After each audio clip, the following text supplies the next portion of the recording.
that I've been quite surprised by the brands and the models that I would have expected to be really good at narrowband, because they were really good at wideband, aren't necessarily good at narrowband, and some of the radios that had lower performance specs at wideband actually had better performance specs at narrowband. So it's really not, and even within the same manufacturer, you know, you get one radio that looks pretty good and the next radio that doesn't. So now my expectation is that in the next year or two, as the manufacturers roll out new products and new designs, that they'll fix some of that stuff. But today, you know, they've been building wideband, narrowband radios now for what, 7 or 8 or 9 years.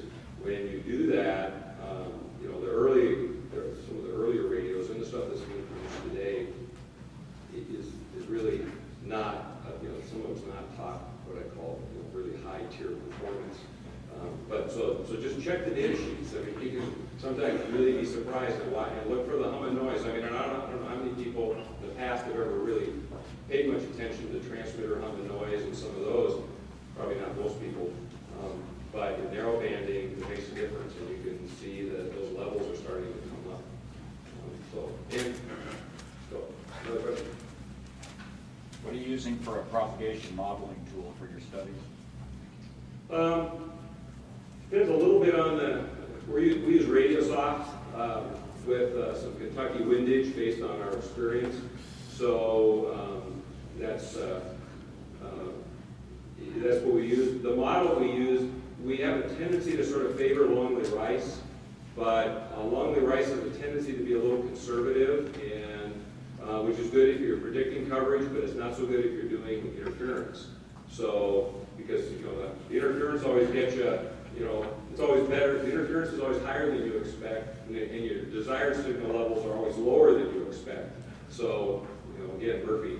So we want to be a little conservative on our coverage estimations, but you know, sometimes you have to be a little careful with that when you're looking at the interference report, because it may underestimate the interference levels. But that's usually what we use. And sometimes for quick stuff, we'll use one of the other, one of the other stuff.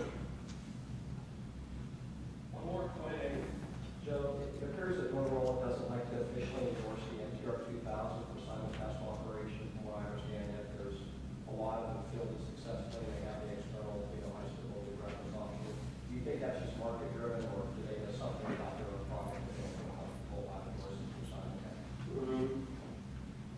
Well, we've used them. I mean, you know, they work okay. I think probably the biggest issue with any manufacturer's product, if they're not endorsing them for simulcast, is they may make a change to the product and not consider the effect of that change on simulcast. So if you're buying a base station, or any of the, take a Master 3 or any of those stations, that have simulcast capability, my hope would be that the manufacturer, when they make design changes, would consider the impact of simulcast when they using those stations for that product, because that's how they designed to do that. Take a station that's not designed for that, they might come along and decide, oh well, we're not using this for simulcast, so we can change the audio processing and get all those done. So that would be the only gotcha there. But